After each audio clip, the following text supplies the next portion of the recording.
చేద్దామని అనుకున్నావే? ఎవరినో ఇష్టపడితే మరి ఇతనితో ఎందుకు నిశ్చితార్థం చేసుకున్నావు? ఇంటి వారిలో సిద్ధార్థ అనే పేరు కలవడం ఎవరున్నారే చెప్పు. ఎందుకింత అబద్ధం చెప్తున్నావు? ఎందుకే చెప్పు. కొట్టు అమ్మమ్మ, ఇంకా గట్టిగా కొట్టు. అవును, నేను చెప్పిందంతా అబద్ధం. నేనెవరిని ఇష్టపడలేదు. నేను కావాలని నాటకం ఆడి ఈయనని ఇక్కడికి తీసుకొచ్చాను. కానీ అది నా కోసం కాదు, మీకోసం. ఇతను ఎవరు అనుకున్నావు అమ్మమ్మ?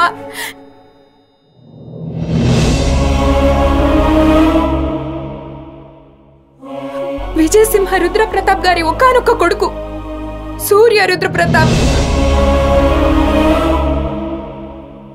నమ్మడానికి అవ్వడం లేదు కదా?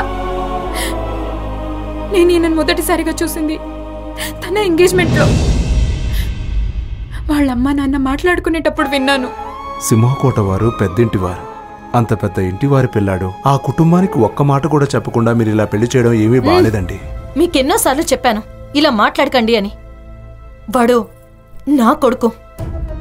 నేను వాళ్ళ ఇంటికి వెళ్ళాను, అత్త ఫోటో చూశాను, ఆయన తల్లితో మాట్లాడాను. అవును, వాడు నా సొంత కొడుకు కాదు, ఆ వంశం బిడ్డనే.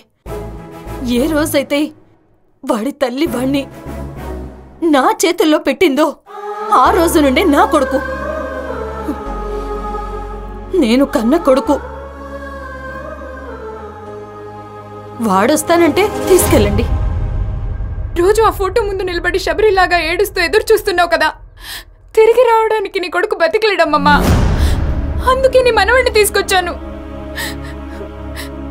ఈయన తండ్రి చేసిన తప్పుకి మన రెండు కుటుంబాల బంధుత్వం తెగిపోయి ఈ రోజు కూడా నరకం అనుభవిస్తున్నాం కదా, అది చూడాలని అతన్ని ఇక్కడికి తీసుకొచ్చాను.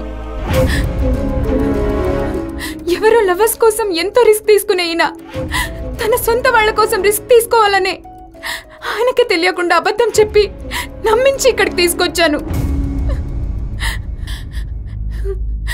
నేను చాలా పెద్ద తప్పు చేశాను. కొట్టు అమ్మమ్మ, నన్ను కొట్టు.